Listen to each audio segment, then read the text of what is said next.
Hello friends, welcome back to the channel. और आप लोगों के लिए अच्छी न्यूज़, फाइनली आप लोगों की जो प्रोविजनल आंसर की है वो रिलीज हो चुकी है और आप जाके अपनी आंसर की है उसको चेक कर सकते हो।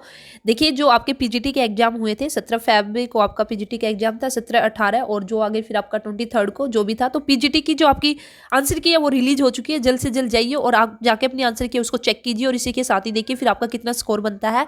तो ये आंसर की आने का मतलब क्या है कि भाई अभी आपको अच्छे से पता चल जाएगा कि भाई जो आपका पेपर हुआ था वो ईजी था, मॉडरेट था या फिर टफ था। तो आंसर की अभी तक आपने अपने अकॉर्डिंग आंसर की है उसको जज किया था कि भाई आंसर ये हो सकता है, ये हो सकता है, लेकिन फाइनली अब आपके सामने ऑफिशियल आंसर की है और जो यहाँ पे आंसर गिवन होगा तो वही आंसर आपका माना जाएगा। और इसी के साथ ही ये आपकी प्रोविजनल है। मैंने क्या बोला? प्रोविजनल है, फाइनल नहीं है। तो प्रोविजनल का मतलब क्या है कि भाई अगर आपको किसी क्वेश्चन पे डाउट लगता है और आप श्योर हो कि भाई आपके अकॉर्डिंग इस क्वेश्चन का आंसर ये होना चाहिए, तो अब आप ऑब्जेक्शन कर सकते हो। और फिर ऑब्जेक्शन करने के बाद आपकी फाइनल में लास्ट में फिर आपकी फाइनल आंसर की रिलीज की जाती है। तो यहाँ पे आपको ज़्यादा डिफरेंस देखने को नहीं मिलेगा, 4-5 क्वेश्चन के अंदर ही डिफरेंस देखने को मिलता है मैक्सिमम। अगर मैं बात करती हूँ तो शायद मैंने 4-5 भी क्या पता ज़्यादा ही बोल दिए हो, ठीक है।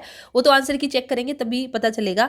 तो 1-2 क्वेश्चन हम बोल सकते हैं जिसमें थोड़ा सा मे भी हो सकता है कि डाउट क्रिएट हो। तो अगर आपको लगता है तो आप डेफिनेटली ऑब्जेक्शन उसको भी कीजिए, और अगर आपको नहीं लगता तो यही एक तरह से आपकी फाइनली आंसर की बाद में हो जाएगी। 1-2 क्वेश्चन में चेंज होके ही आएगा तो अदरवाइज नहीं आएगा, ठीक है।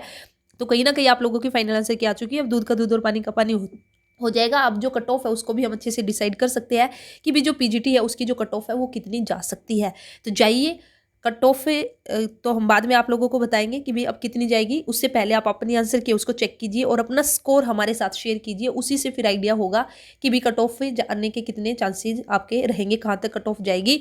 और इसके बाद आपका कुछ टाइम बाद ही आपकी फाइनल आंसर की और फाइनल के बाद आपका रिजल्ट जल्दी आप लोगों को देखने को मिलेगा। तो ये था अभी के लिए इस वीडियो में। तो आप देख सकते हो 17 फरवरी यहाँ पे आपका ये गिवन है, ठीक है। देखिए ये कॉमर्स की है, यहाँ पे आप देख सकते हो जो भी है, ठीक है। तो यहाँ पे फिर ये 18 फरवरी को जो जिन भी पोस्ट का एग्जाम हुआ था उनकी आंसर की है। उसके बाद 18 फरवरी को फिर से यहाँ पे गिवन है, आई थिंक कि आपका हिस्ट्री का हुआ होगा। फिर उसके बाद आपका फिर से 18 फरवरी को पीजीटी मैथ्स का हुआ होगा, ठीक है। तो वो भी जिसका जो भी सब्जेक्ट है उसके अकॉर्डिंग आप अपनी आंसर की फिर देखिए। ज्योग्राफी का तो ऑलमोस्ट सभी पीजीटी कैंडिडेट्स की जो आंसर की है वो आ चुकी है, ठीक है। तो इसी का इंतजार था, तो इंतजार की घड़ी खत्म हो चुकी है और अब जल्दी से जाके चेक कीजिए। और इसी के साथ ही कमेंट करना मत भूलना और अपना स्कोर है वो भी हमें बताइए कमेंट सेक्शन में। और फिर उसके बाद उसके बेस पर हम आपको कट ऑफ है उसके बारे में बताएंगे। तो जाइए, all the best, thank you.